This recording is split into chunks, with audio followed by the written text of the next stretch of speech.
Dans cette vidéo, je vais causer de ce moment où les deux comédiens ont installé leurs personnages et où ils doivent maintenant se rencontrer pour pouvoir avancer dans l'improvisation. On a vu dans une autre vidéo de quelle manière les comédiens doivent rentrer en scène pour installer leurs personnages. Vous pourrez la retrouver sur un lien qui se trouve quelque part par là. Maintenant, on va donc partir du principe que chaque comédien a installé son personnage, que l'autre sait ce qu'il a en face, et il faut maintenant qu'ils arrivent à entrer en contact l'un avec l'autre pour trouver une raison d'être ensemble. La première chose, déjà, pour se rencontrer, c'est de lutter contre l'envie de se dire bonjour. C'est normal d'avoir envie de dire bonjour à l'autre parce que le comédien, et je parle bien du comédien, non pas du personnage, il vient de découvrir ce qu'il avait en face. Il découvre pour de vrai, donc il a envie de lui dire bonjour. Mais c'est une erreur à éviter de commettre, parce que ça va juste nous faire perdre du temps et enlever du plaisir aux spectateurs. J'en parle plus longuement dans une autre vidéo. Pour bien démarrer, ce que je conseille en général aux comédiens, et notamment aux comédiens débutants, c'est de forcer le tutoiement. On va ainsi éviter que les personnages ne se connaissent pas, et donc on va imposer le tu obligatoire entre eux. Ce tu va forcer nos personnages à se connaître. Et donc, on n'aura pas cette phase où on va se demander qu'est-ce que vous faites, machin, tout ça. Non. La deuxième chose qui demande un tout petit peu plus d'expertise, c'est d'essayer de faire en sorte que ces deux personnages aient un passif ensemble. Pour cela, le prérequis est de s'interdire la question « Qu'est-ce que tu fais ?» Alors là, mon Dieu, autant le bonjour, je demande gentiment à ce qu'on essaye de l'éviter, mais le « Qu'est-ce que tu fais ?» je l'interdis de manière absolue. Et même si effectivement les règles de l'impro, comme je l'ai déjà dit, ont vocation à pouvoir être outrepassées, le coup du « qu'est-ce que tu fais ?» il n'y a pas beaucoup de ligues d'impro qui diront « ah non, non, mais si, c'est vachement bien de dire qu'est-ce que tu fais, c'est intéressant !» Le public est en droit de se demander ce que est en train de faire mon partenaire. Mais moi, je ne suis pas dans le public, je suis un personnage avec mon partenaire. Et tout ce qu'il mime pour le public, je suis censé le voir avec mon personnage. C'est le principe même de la magie de l'improvisation.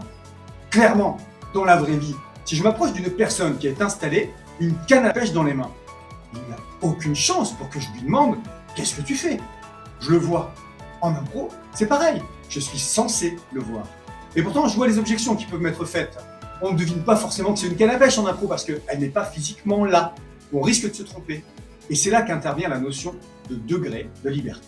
Si mon partenaire tient un objet et qu'il n'a pas dit des mots-clés comme pêche, comme poisson, des mots-clés qui me permettent de comprendre qu'il est en train de pêcher, tout simplement, eh bien moi, j'ai juste sa gestuelle pour comprendre ce qu'il fait. Il me laisse donc un degré de liberté. Et je peux très bien supposer qu'il est en train de tenir un sabre pour se faire harakiri, ou qu'il est en train de tenir une perche pour faire du saut à la perche, ou alors qu'il est en train de tenir un détecteur de métaux ou je ne sais quoi sur une plage. Quoi qu'il en soit, mon personnage doit savoir ce qu'il tient. Et si mon partenaire n'a pas été précis, c'est à moi de poser une hypothèse. Non, ce n'est pas de la rudesse parce que j'utilise le geste qu'il me dit. Évidemment, la règle du « oui » va faire que mon partenaire devra accepter ce que je pensais qu'il tenait. S'il voulait absolument que je comprenne que c'est une canne à pêche, il fallait qu'il soit plus clair dans son introduction. Si je lui ai laissé le temps de la faire et qu'il n'a pas été précis, il ne pourra rien me reprocher. Je n'ai fait qu'interpréter avec les éléments que j'avais pour rester cohérent. Parce qu'il faut bien préciser une chose. L'impro, pour les deux comédiens qui sont sur scène, ce n'est pas un jeu de devinette. L'idée, c'est d'être le plus précis possible. Parfois, les comédiens, notamment en atelier, ils ont tendance à prendre le truc pour un jeu. Ils veulent que l'autre devine ce qu'ils sont en train de faire. Mais ce n'est pas du tout le but. Le but, c'est qu'ils sachent ce que tu fais. Donc, il ne faut pas hésiter à être très précis et peut-être y aller parfois avec ce qu'on considère comme des gros sabots pour éviter justement cette affreuse question. Qu'est-ce que tu fais ? Évidemment, si l'autre parvient à deviner ce que vous faites alors que vous avez été relativement évasif, il y a un côté effet « waouh » pour le spectateur. On vous dit « waouh, bien joué », on a l'impression qu'ils sont préparés ensemble, dit-on. Maintenant, moi je préfère ne pas avoir l'effet « waouh », mais avoir l'effet « ok, ça va, ça marche, on va y arriver quand même ». Parce que le drame, ce serait qu'on se retrouve avec un moment de flottement où les comédiens ne savent plus vraiment où ils en sont l'un l'autre parce qu'ils ont mal installé leur personnage de départ et que ni l'un ni l'autre ne sait vraiment à qui il a affaire. Si c'est comme ça, ils ne peuvent évidemment pas avancer dans l'impro et c'est triste.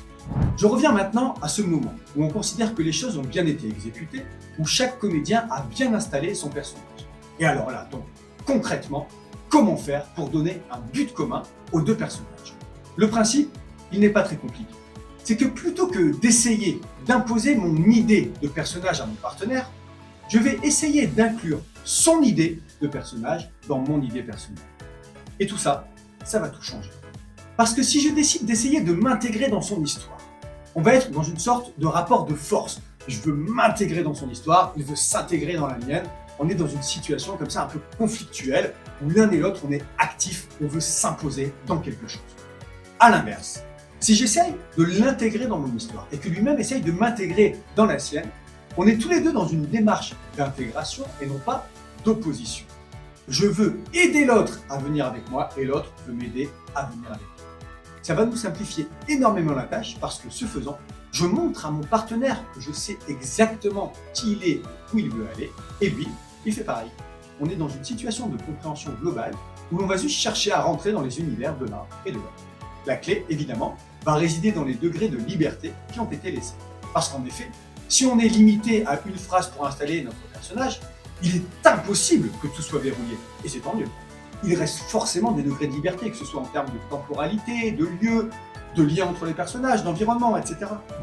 Supposons qu'on ait un spationaute qui a installé son personnage en parlant de scaphandre et de planète. Et de l'autre côté, un agriculteur qui s'est installé en parlant de carottes à planter. Au niveau du lieu, a priori, ça ne matche pas. Il y en a un qui serait plutôt dans une navette et l'autre plutôt dans un champ. Mais comme ils n'ont pas situé clairement leur personnage physiquement, on peut très bien avoir l'agriculteur qui est finalement dans la navette, en train de créer un champ dans la navette, ou à l'inverse, le spationaute qui est sur une autre planète à laquelle il n'est pas encore acclimaté, il doit donc continuer à garder son équipement, et il rencontre un autochtone qui est, comme par hasard, agriculteur. La rencontre devient possible. Quoi qu'il en soit, lorsque les deux ont réussi à inclure l'univers de l'autre dans leur histoire, l'impro est sur de bonnes bases. Et alors, tout peut commencer. Ça va super bien se passer. Je pense en avoir terminé avec la rencontre. Je vous remercie d'avoir écouté. Je vous invite à vous abonner et je vous dis à bientôt dans une autre vidéo. Au revoir.